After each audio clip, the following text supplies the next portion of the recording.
talking all about guitar. And this is a really fun one to talk about because Kat and I did not start off on the guitar.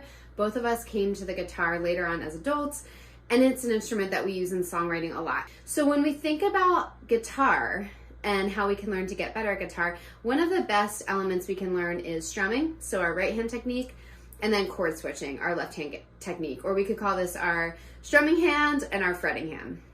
So first, I'm going to talk about our right hand, our strumming hand.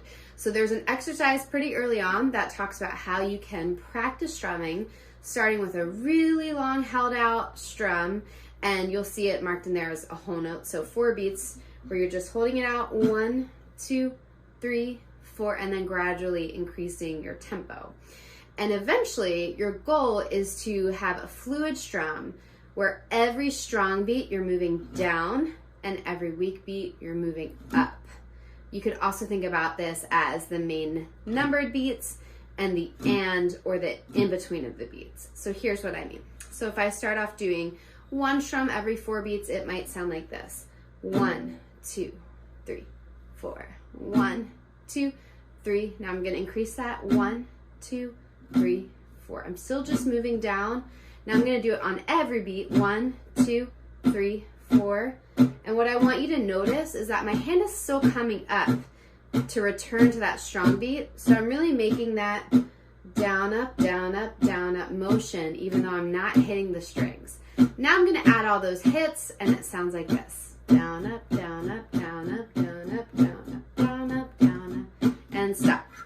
So I'd recommend, if you aren't super comfortable with strumming, to practice slowly increasing your tempo. And the key is to make sure that your wrist is super relaxed while you're doing this. So I like to look down at my right hand and think about gravity, just pulling my hand down and then slowly moving it up. This is also a great exercise to practice in front of a mirror. And if you are working with students on guitar, actually holding their wrist, if that's appropriate in your situation, and letting them feel what that fluid movement feels like. The next part is adding chord shapes onto that. And so within our packet, we have 5 basic open string chord shapes. We have C major, A major, G major, E major, and finally D major. And you'll notice that right now I'm not even strumming with a pick, because if you're just getting started, I think it's really helpful to get the feel of the guitar and either use your thumb or put your thumb and pointer finger together to make a little finger pick, which is what I like doing. So you can start off just by practicing the exercise on page 1, where you're holding out one of those chord shapes. For example, I'm going to take Z for 4 beats, 3, 4, then 2 beats, 2, 3, 4, then every beat, then up, down, then try it with the next chord, 2, 3, 4. So now I'm on A major, eventually moving to the down up strum. And then if you feel really comfortable with every chord individually, practice gluing chords together. So maybe I do the same strum pattern, but this time I'm going to use G for the first half and D for the second half. So it might sound like this. G, 2, 3, 4, G, 2, 3, 4, D, 2, 3, 4, 1, 2, 3, 4. Again, you're getting comfortable with your switches and you're getting comfortable moving fluidly between down strums and up strums. Also, a ton of great resources out there for different types of strumming patterns. We're not going to go into depth into that, but in general, if you can get comfortable doing some open chord shapes and moving fluidly between those shapes, you'll be really benefiting yourself as a songwriter. So the next challenge, if you're comfortable with all of those things, is to now pick a couple of chords, try putting them together, and then see if you can start adding melody or lyrics on top. Can you combine these chords to make a chord progression that you like? So for example, I'm going to put together D, A, and G. Sounds good to me? And I'm just going to do a simple strum pattern for this. Now I might just start humming a melody.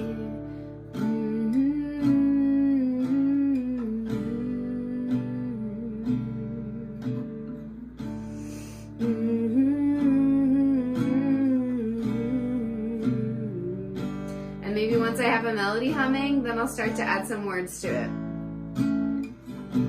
whatever comes to my head. I never liked guitar for my songwriting.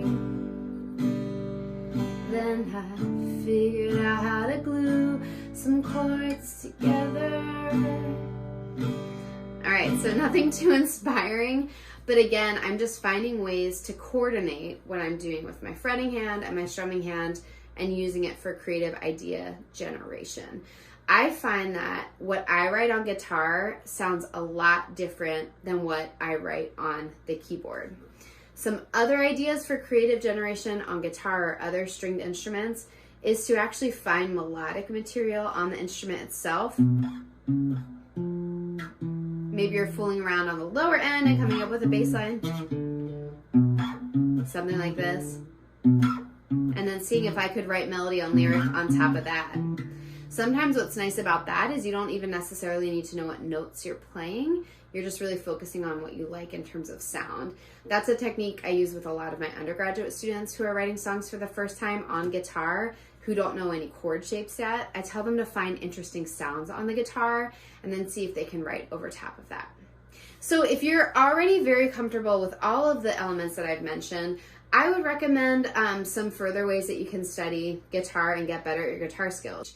So finding someone who has a guitar part that's challenging from a song that you really like.